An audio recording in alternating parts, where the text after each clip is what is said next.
Now we turn to two basic operations on an array. First, how we read a value at an index, then how we change a value in place. To read a value, we go straight to its cell. Here we want the value at index 3. It is the highlighted cell. We do not walk past the earlier cells, we jump right to it. Think of the address as small hops. Each cell is 4 bytes wide.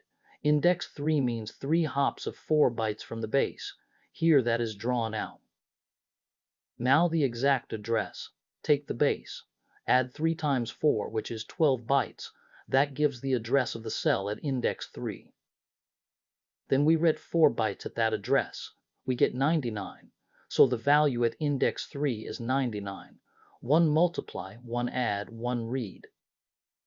This is why access is fast. It is big, O of 1.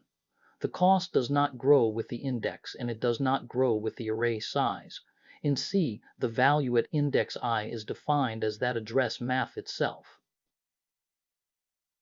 An update starts just like a read. We want to change the cell at index 1. It holds 42 now. First we compute its address, the same way we did for a read. Then we do one right. We store 30 into that same cell.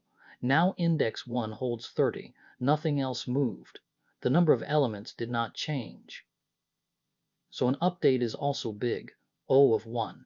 Only the content of one cell changes. Its address and the size of the array stay the same.